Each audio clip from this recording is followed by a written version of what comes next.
Okay, what's up guys? April 25, 2026 ngayon.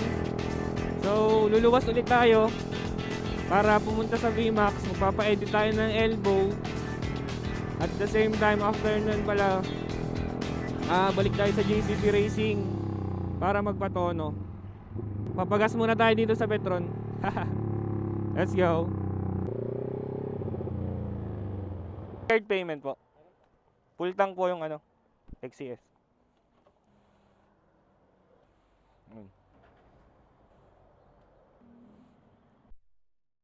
Wait, may na-aksidente, big bike. Inaabot, dalawa silang inabutan, no? Honda Click. Damn, son. Ingat-ingat kayo lagi, guys. Grabe. Tagusin ko ba tong mga naka-Honda Click na to? Joke lang. Chill ride lang tayo. Click facing. Yes, sir. Mga tol, dapat ba tayong kabahan dyan? Ang kulimlim ng langit oh. Wala akong kapote. Sana wag umulan. Putik na yan. Hindi ako ready. Okay guys, nandito na tayo sa service road. Medyo manageable naman yung traffic. Safe pa. Okay mga tol, putik na yan. Kanina sa Bigutan nagkaroon ng issue. Ako yung on call ngayong Sabado. Napatambay muna tayo doon ng ilang na-resolve naman na. Na-resolve ko. Woo!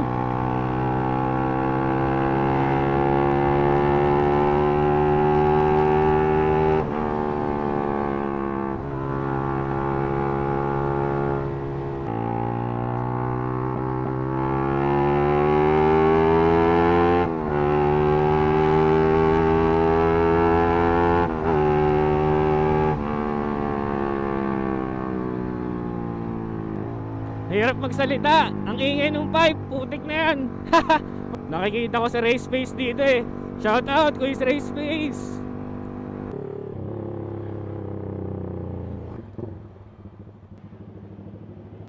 Touchdown VMAX. Dito na tayo sa Taytay pala. Sarado pa yung VMAX, pero kain muna ako. Ayun. Tapos balik ako dun sa lounge nila. Bukas na eh. Charge tayo ng laptop, charge ng mga cellphone, tsaka itong GoPro na DJI natin. Okay? Let's go. Okay, tapos na tayong kumain sa McDo. Balik na tayo sa VMAX. Kailangan na natin charge ng laptop. May deployment pala. Aray mo. Sabado may deployment ng puta. Naka-SL kasi ako ng 2 araw, kaya hindi ko alam nangyayari. Kanina lang nabigla tayo. Let's go. Muna tayo sa lounge ng VMAX. Ano natin yung saksakan? Okay mga tol, voice over gaming. So ito, pinapasok na yung motor natin, si CK. So ang gagawin natin dito is palit na lang ng mid pipe para may sariling mid pipe yung bawas natin tsaka yung replica. So dyan, mid pipe na ng replica pro yung ginagawa. Ayan, nakabit na siya. Dito nyo naman, yun, mid pipe. Tapos canister na lang ng replica pro yung sasalpak. At ayun na nga, nakasalpak na. So iitiman na lang yan, tapos good to go na. So ang iro-rolling natin, ayan, kita nyo, nakabawas pa rin tayo kasi yan yung nakatono sa motor natin. So pagdating natin sa JCP, tsaka tayo magpapalit. Alright, tapos na yung pipe natin. Pero pinatabi ko na muna kasi doon ko na sa JCP kakabit. Okay, bayad lang ako, tapos punta na tayo sa JCP. Let's go. Daway na tayo sa JCP. Byroms TV.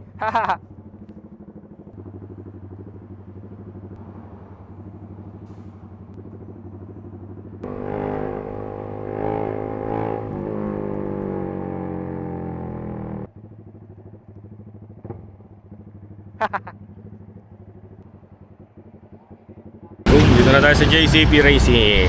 Papatunan na ulit natin, pero gamit na ang ating replica bro. Pinapalitan ko kasi ito paggawa ko ng ganito mid pipe sa VMAX, tapos para fit yung maganda yung lapat ng canister ng replica. Okay, pakita ko sa inyo mamaya pag nalagay.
pa rin. Line of 3 pa rin. Basta lang isa. Okay, testingin natin. Replica Pro 5. Sarap. Sarap pa rin as usual. Pero tahimik na. Yes! Masarap! Solid. 30 HP pa rin. Sarap. Line of 3 pa rin. Balik na tayo. Adaanan pa natin kay Jet yung footrest. Daan natin ngayon is sa C6.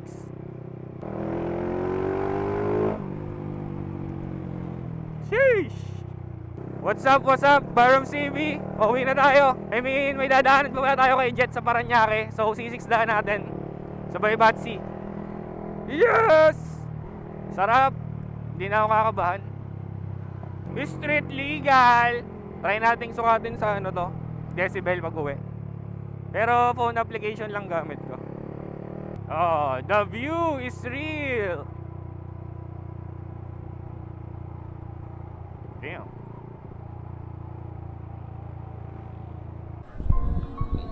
Dilim.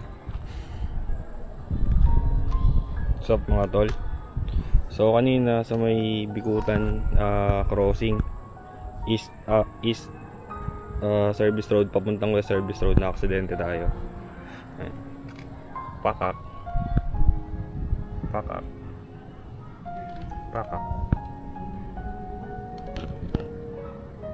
Sit up. Bearings. Sit up.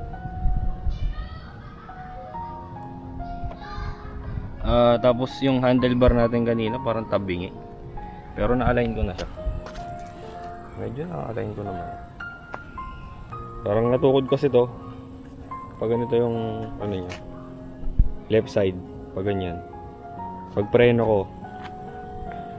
Crossing kami ng ako east service road papuntang west service road. Tas may mga sasakyan akong kasabay. Punta dito sa west. Tapos biglang may blind spot na motor tumawid. Napapreno ako syempre kasi babangga eh. Tapos biglang ay mabuhangin doon sa ano, sa nadaanan ko. So, slide. Low side. Okay naman tayo. Ito lang yung nangyari na issue sa akin. Medyo itong kamay. Pero okay lang. Yun.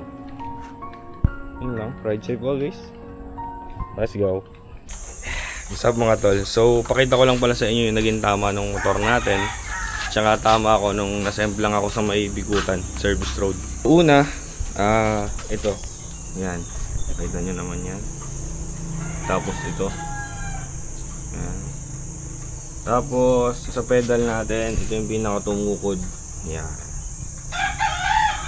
Tapos, yung spool ko dati,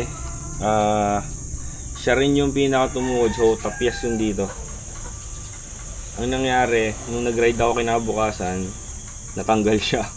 Kaya bumili na ako ng bago. Ito, Evotech. Mga matibay naman. Tapos, ito. Ayan, yes. Yung nirap natin. Buti may rap po. Buti, narap ko siya.